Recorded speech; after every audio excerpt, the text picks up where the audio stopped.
আসসালামু আলাইকুম।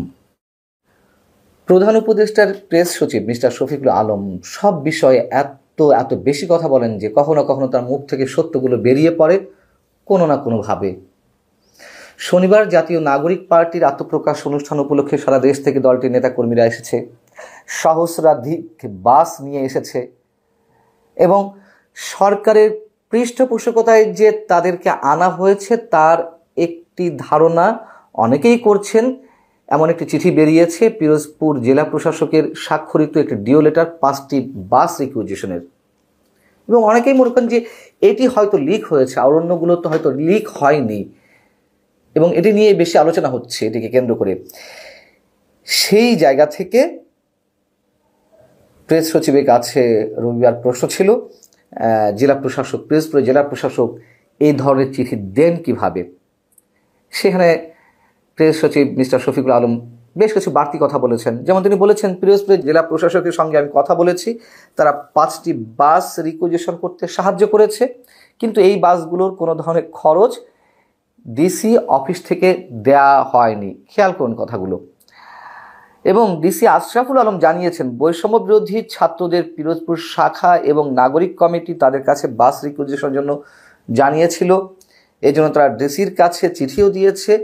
এর সঙ্গে জুলাই আগস্টের আন্দোলনে যারা আহত হয়েছেন এবং নিহতদের পরিবার সবাই মিলে জেলা প্রশাসকের কাছে অনুরোধ করেছে। সেই অনুরোধের প্রেক্ষিতে এক প্রকার চাপে তারা 5টি বাস রিকুইজিশন করতে সাহায্য করেছে। এবার তাহলে কিছু প্রশ্ন করি। প্রথম প্রশ্ন হচ্ছে যে বৈষম্য বিরোধী বা জাতীয় নাগরিক কমিটির নেতারা এতটাই শক্তিশালী যে তারা চাপ দিয়েছে আর ডিসি বাস রিকুইজিশন করতে বাধ্য হয়েছেন। অন্য কোনো দল যদি এই ধরনের চাপ দেয়, কোন জেলার ডিসি কি এই ধরনের বাস রিকুইজিশনের মাধ্যমে তাদেরকে সহযোগিতা করবে কোনো দলীয় সমাবেশে যোগ দেওয়ার জন্য?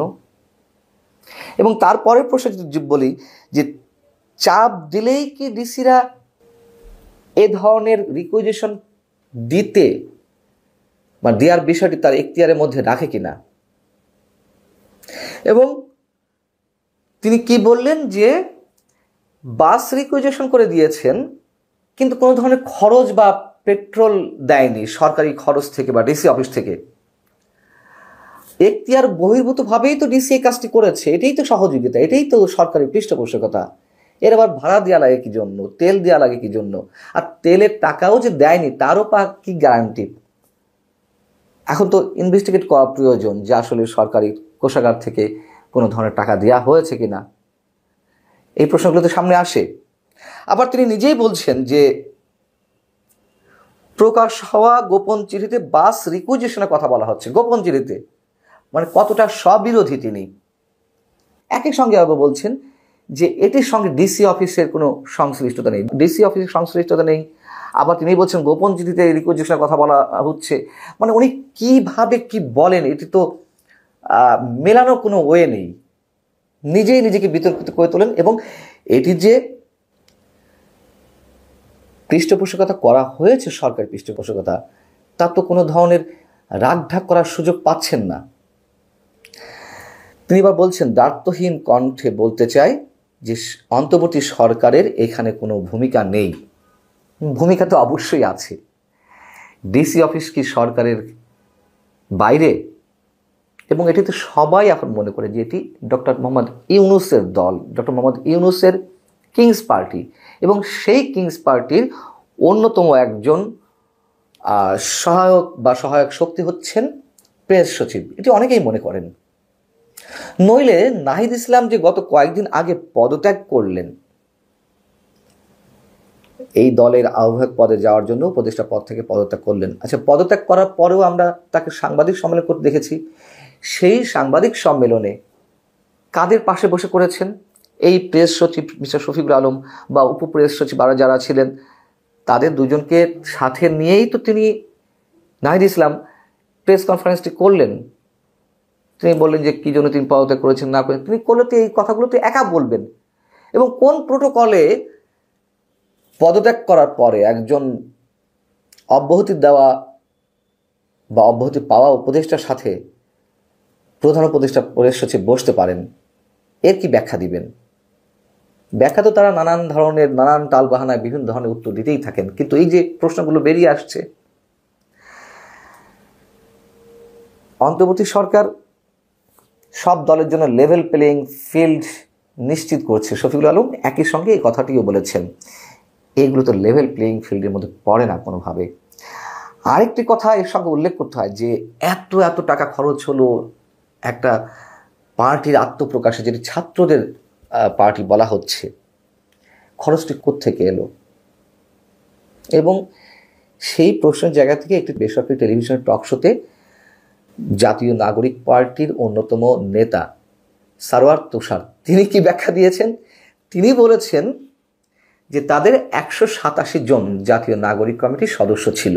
জাতীয় নাগরিক কমিটি থেকে তো জাতীয় নাগরিক পার্টি, যাই হোক, সেই কমিটি 187 জন সদস্য ছিল। তাদের নিয়ম হচ্ছে প্রতি মাসে 1000 টাকা করে দেওয়া, সেই টাকা থেকে নাকি খরচগুলো উঠানো হয়েছে।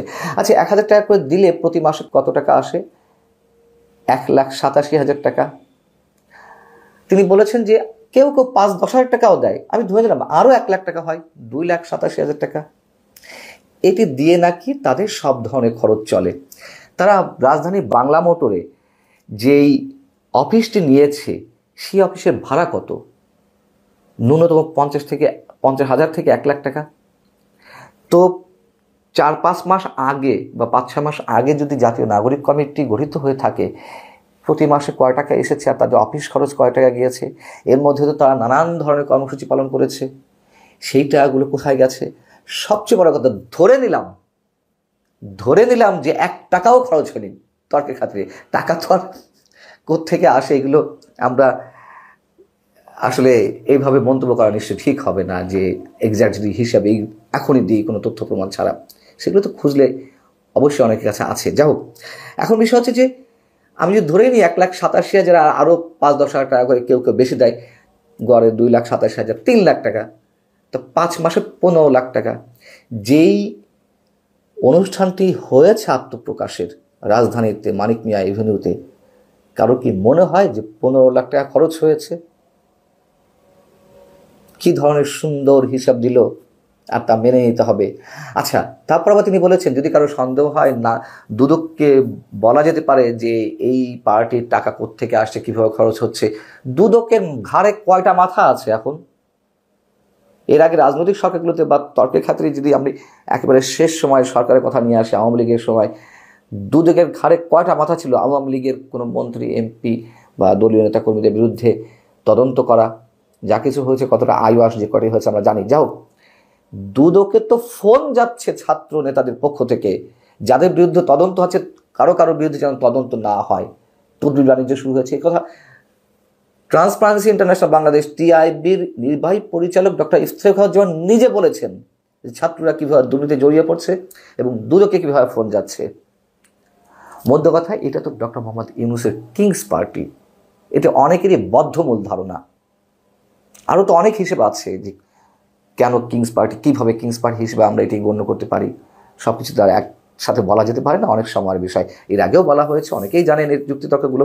যাই হোক, মিস্টার শফিকুল আলম প্রেস সচিব যে কথাগুলো বলছেন, তাতে তো তিনি নিজেও প্রমাণ করেছেন তিনি নিজেই এই পার্টির একজন